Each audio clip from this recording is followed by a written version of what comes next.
telefónik. Ešte zapojený, funkčný možno by bol.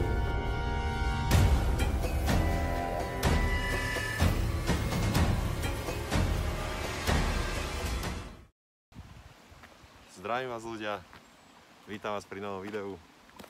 Ako môžete vidieť, nachádzam sa v lese, nie je to hociaký les, je to tatranský les. A čo tu idem robiť? Veľa z vás by si povedalo, že idem asi pozrieť Tatry, to asi robí taký bežný človek, ale tu, nepoviem vám kde presne, proste niekde v Tatrách je záložný energetický dispečing. Čo to vlastne bolo?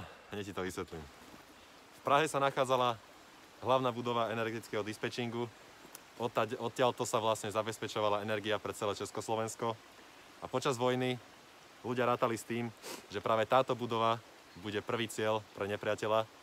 A preto sa vlastne vybudovalo záložné veliteľské stanovište energetického dispečingu, kde bolo všetko potrebné na to, aby sa zamestnanci atomovej elektrárne Bohunice vedeli rýchlo dostať sem a odtiaľ toto vlastne všetko riadiť. Takže tak. No a ešte som zabudol povedať, že veľa medveďov sa nachádza práve v Tatrách, takže nie som tu v tom najlepšom období, dúfam, že ma tu žiadny nechytí.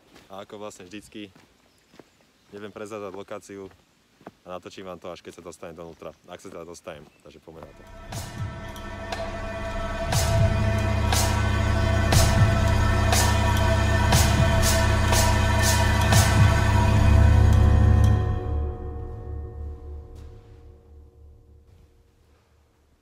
Dostali sme sa donútra, čo je úplne super. Teraz neviem, že či sú to senzory alebo nie, ako vidíte, ja som si tu všetko bol radšej pozažínať, aby som mal istotu, že mám istotu. A vyzerá to, že to je v pohode. Takže môžeme ísť na Urbex. Takže ľudia, poza týmito dverami sa nachádzal vstup do administratívnej budovy, ktorá je nad týmto krytom, ktorá absolútne nesúvisí niečím takýmto. Neviem, čo to bolo, ale nevadí. Mohli ste si všimnúť, že tento kryt je už vyprataný, čo si môžete všimnúť aj na týchto dverách u M8. Betónové dvere, ja vám sem dám obrázok, ak nejaký nájdem. A dokázali ich zvesiť. Viete, koľko kíl tieto dvere mohli mať? To aj cez tony hádam. Tiež ďalšie zvesené dvere. A vlastne zvesené boli kvôli tomu, pretože sa tu konala vypratávačka, ako môžete vidieť, všetko tu je vypratané. A vlastne toto, priestory tieto sú úplne zbytočné a sú na predaj ako obrovské skladové priestory. Čiže reálne vidíte, že tuto by toho týpek fakt veľa naložil.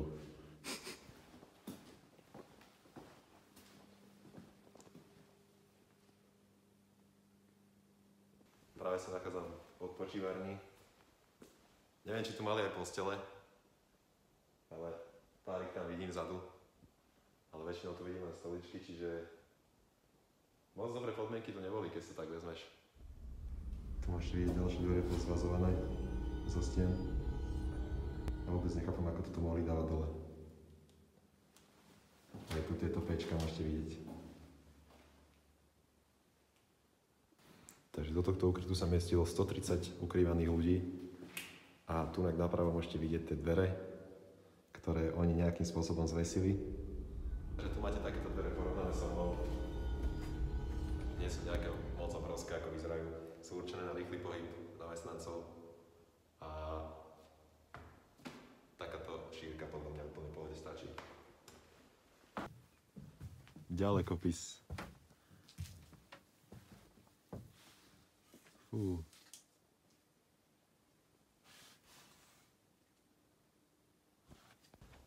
Už práve som vošiel do miestnosti, kde sa nachádzala telefónna ústredňa. Myslím si, že ich tu bolo viac. Tu boli ešte asi 2 alebo 3 podľa rozlohy tohto, ale zostala tu iba táto. OK, práve som vám točil telefónnu ústredňu zblízka, ale všimol som si, že sú tam napísané názvy obcí a miest, ktoré sa nachádzajú blízko tohto spotu. Takže to radšej nebudem ukazovať, ale hádam to nikto neprečíta. Vyzerá asi takto. Pozrite sa na tú pleseň.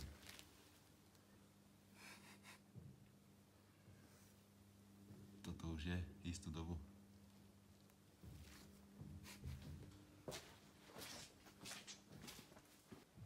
Najviac cool vec na tomto celom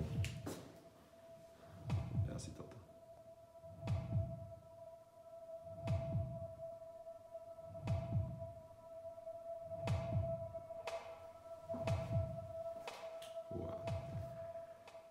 Takže toto malo toalety svoje, práve sa nachádzam na ženských.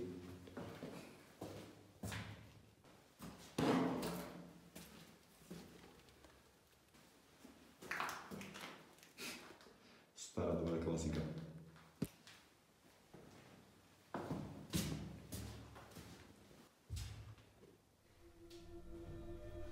Podlaha podobno není moc safe, je to taká tá plechová vec. Všetko tu vyzerá úplne pohľadu stále kolóny, by toto všetko sa dalo nejako zapať. No toto už nie.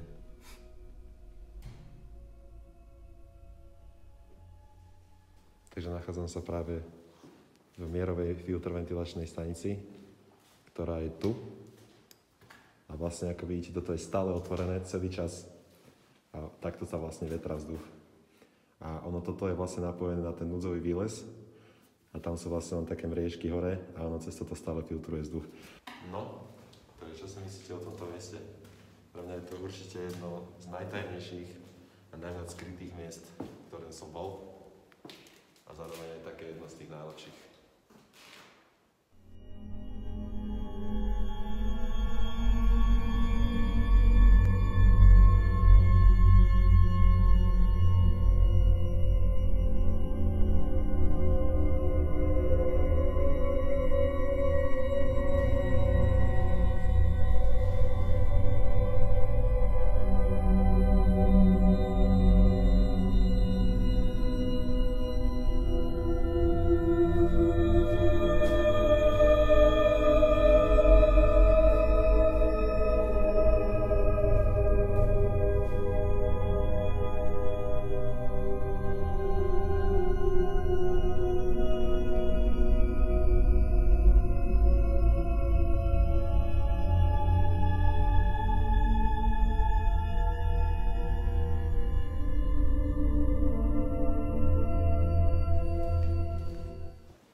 Šiel som sem, lebo tu ma je asi najlepšie vidno, teda až moc asi.